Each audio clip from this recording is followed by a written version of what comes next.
Vamos lá, Caião? Vamos lá. Tem um telefone já de saída. Alô? Alô, Luciana?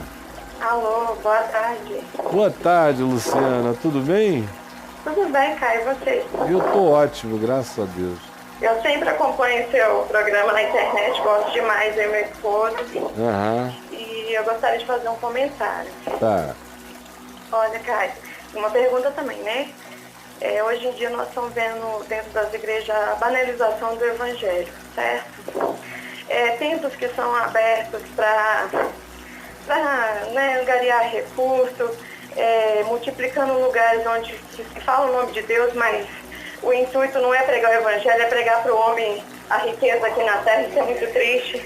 A banalização do casamento até dentro das igrejas, porque em vez de pregar que Jesus detesta o divórcio, as igrejas falam: se você está satisfeito, Deus quer que você seja feliz. Isso é muito triste, porque nós estamos vendo na igreja hoje em dia abrir templos, e quando Jesus esteve aqui na terra, ele não veio para abrir igreja, né? Ele não abriu templo nenhum, ele veio para pregar o evangelho. Eu posso saber qual seria a sua pergunta? A minha pergunta é: o que você acha, o que você acha que eles estão fazendo hoje em dia dentro das igrejas, que os casamentos não estão durando, não estão pregando sobre o casamento, eles não estão incentivando os casais? Posso te fazer uma pergunta? Sim. Você disse que me assiste sempre, não é? Sempre assisto. Sempre que eu tenho oportunidade, eu vejo sim seu programa. Sempre que você tem oportunidade, quanto? De quando em quando? Sabe por quê que eu tô te perguntando? É porque eu respondo isso todo dia, sabe? Meu Deus. Todo dia. Deixa eu só te dar um exemplo. Escreve a palavra divórcio para ela aí no meu portal, que é onde peço para todo mundo pesquisar tudo. As coisas, ó. Divórcio no meu portal. Bota aí para ela, vamos ver quantos registros dá só de divórcio. Ah, você que falou aí, citou o texto de Malaquias: Deus odeia o divórcio. 267. 267, só sobre divórcio. 267 vídeos falando sobre isso que você está me perguntando. E textos também. Aí você falou, Deus odeia o divórcio, citou Malaquias. Você sabe em que contexto histórico aquilo foi falado? Certamente não, não é? Foi numa época de proliferação casual do divórcio. Tinha gente que casava de manhã e se divorciava no dia seguinte. Se divorciava e chegava lá para o juiz de Israel e dizia: eu quero me divorciar porque o dedo do pé esquerdo dela é torto. Sério? Você sabia que a arqueologia desencavou uma quantidade enorme de atestados de repúdio de divórcio naqueles dias do profeta Malaquias e subsequentemente daquele período até os dias de Jesus? É uma quantidade enorme de divórcio por qualquer motivo, que é o que a expressão que Jesus usa em Mateus, no capítulo 19. O pessoal perguntou: a gente pode se divorciar por qualquer motivo? Aí Jesus disse não, porque o divórcio tinha um significado muito mais profundo do que apenas o de estar casado. O casamento para aquelas pessoas era tudo. Sem casamento, uma mulher ia virar ou prostituta ou mendiga. E os filhos dela iam se tornar bastardos. Então era muito mais complicado do que alguém que lê aquele texto hoje aqui, aí diz: ah, fulano se divorciou de fulano e não sabe que Deus odeia o divórcio. Não, você que não sabe o que estava por trás daquele texto. Porque todo dia eu mesmo, que você diz que ouve, todo dia eu digo para alguém aqui: é melhor você se divorciar, porque seu casamento é um inferno. Vocês não se amam, vocês se odeiam, vocês se tratam mal, vocês se casaram um contra o outro. Agora, respondendo a sua pergunta, por que há tantos divórcios na igreja? Porque a igreja faz parte do planeta Terra. Há muitos divórcios hoje no planeta Terra. Você entendeu? A igreja não se divorcia menos hoje em dia do que o resto da sociedade se divorcia. Houve um tempo em que a igreja se divorciava 10 vezes menos do que o resto da sociedade. Mas de uns 20 anos, 15 anos para cá, a estatística de divórcio da igreja é mais ou menos parecida com a estatística de divórcio do resto da sociedade brasileira.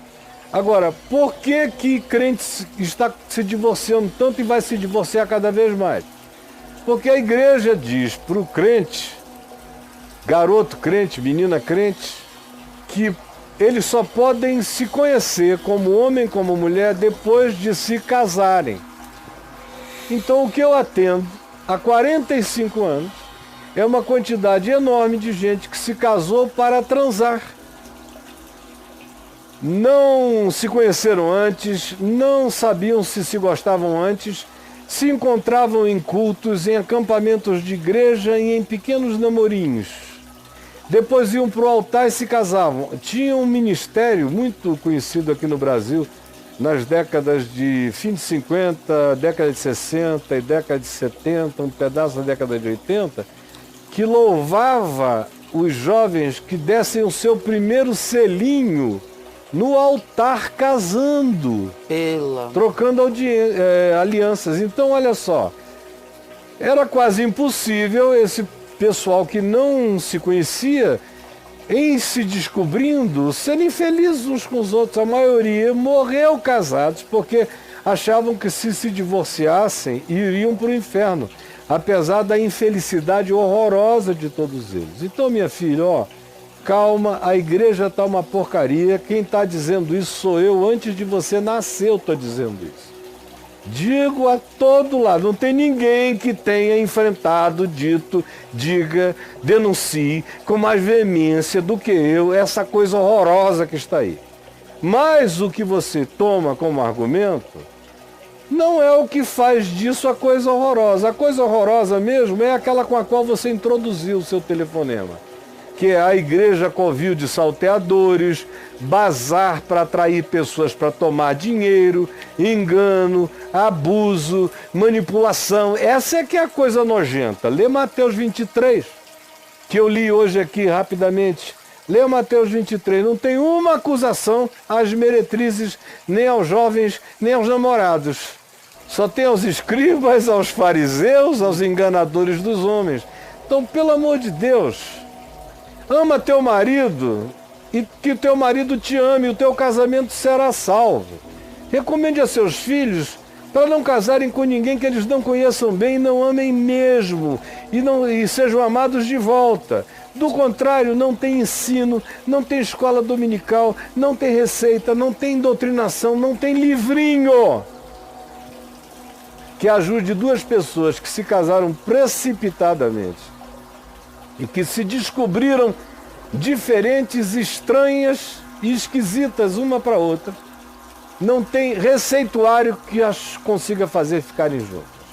O que vai acontecer é que vão ser muito infelizes, vão se trair, vão se atropelar, vão ser horrivelmente tristes na sequência da vida. Então, filha, a denúncia sobre as igrejas como caça-níquel e cassinos, eu estou fazendo antes de qualquer pessoa nesse país fazer.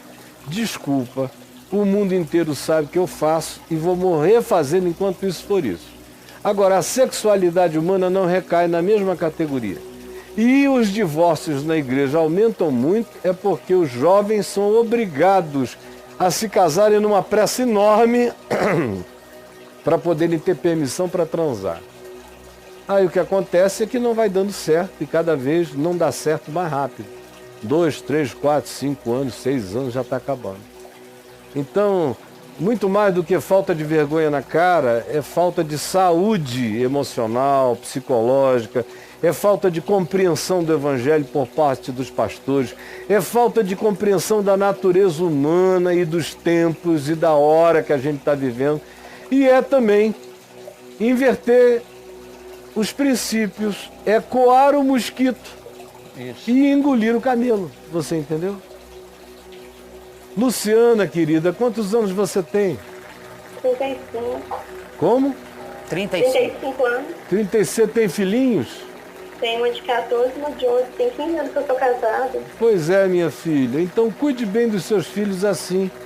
Eu acabei de dar uma resposta aqui no Drop para o Pablo Queiroz, para um rapaz, você deve ter ouvido, perguntando a mesma coisa. Então não bote opressão sobre os seus filhos. Quanto mais opressão você puser, mais eles vão se descontrolar. Com relação ao seu marido, não fique preocupado, porque o seu casamento não é bancado por doutrina e ensino de igreja, minha filha.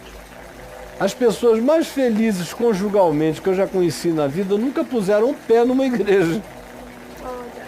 Nunca puseram um pé na igreja. Você veja, o Paul McCartney e a Linda McCartney, até ela morrer, nunca dormiram uma noite separados. O cara era um Beatle que nunca viajou sem ela. Olha isso. Tem casal cristão que não aguenta ficar uma semana com a esposa que surta. Eu tô com a minha, vai fazer 20 anos, 24 horas por dia. E se ela vai no cabeleireiro, eu fico sentindo falta dela. Então, na vida, o que garante o casamento é se a gente se quer bem, se a gente se ama, se a gente gosta da companhia um do outro, se a gente se abençoa. É isso que garante, não é igreja, não é ortodoxia, não é catecismo, não é pastor batendo, brigando, advertindo, e não é usando Lucas, Malaquias, o Senhor odeia o divórcio. Não muda nada, minha filha. Eu estou aqui, olha, eu falo de cadeira, sinceramente, me perdoe a franqueza. Há anos eu sei o que eu estou te dizendo. Então, pega meu livro Sem Barganhas com Deus e leia para você entender como é que funciona a psicologia da repressão. Quanto mais reprime, mais chance há de se promover a pulsão oposta. Aí, pelo medo, pelo recalque, pela ameaça, você só introjeta para onde isso explodir horrivelmente. Outro livro que eu quero que você leia meu, que está aí no portal, é Família, Sombras e Luzes. Para acabar essa coisa mítica na sua cabeça de que famílias bíblicas ou famílias de gente que supostamente confessa o nome do Deus de Abraão, de Isaac e de Jacó, é uma família melhor do que qualquer outra família, ou com conflitos diminuídos em relação a qualquer outra família. E não é. A Bíblia não é um bom livro de exemplo familiar. Não. Não é. Então pegue o meu portal, leia para você cair na real. Não estou querendo tirar a sua esperança, só estou querendo tirar a sua ilusão. O Evangelho faz a gente viver na esperança, não faz a gente viver na ilusão. Você está vivendo numa ilusão religiosa. Eu quero que você aprenda a viver na esperança do Evangelho. Amém. Tá bom, minha filha? Oh, agradeço por ter me atendido, viu? Você tem a idade da minha filha caçula, que também tem 2 filhinhos. Qual é o mais velho dela? 14? Mateus? O da Luciana. Eu tenho de 14 de 11. Pois é. 14 e 11. A minha filha tem 12 e 7. Mas tem a sua idade, 35. Você casou bem novinha, não é? É, com 20 anos. Isso. Minha filhinha, acalma teu coração, anda aqui comigo, pesquisa no meu portal, tem um tesouro lá de coisas. Portalcaifab.net, tem uma lupinha lá em cima, o Robocaio responde o que você nem imagina que ele responde. Pode ir testar. Pode perguntar. Eu vou olhar lá seu site. Isso, lá. Vai e aprenda mesmo com amor. E essas sugestões que eu fiz hoje, comece por elas, tá bom? Ah, eu gostei demais, porque perfeito é só Jesus, nós estamos cheios de deficiência, né, pastor? É, minha filhinha. Oh, perfeito é só Jesus. É ele nós mesmo. Nós aprender uns com os outros. Isso. Com os outros. Amém. Um grande Deus beijo. abençoe você, viu? Deus te abençoe, filho. Vamos lá, meu amigo.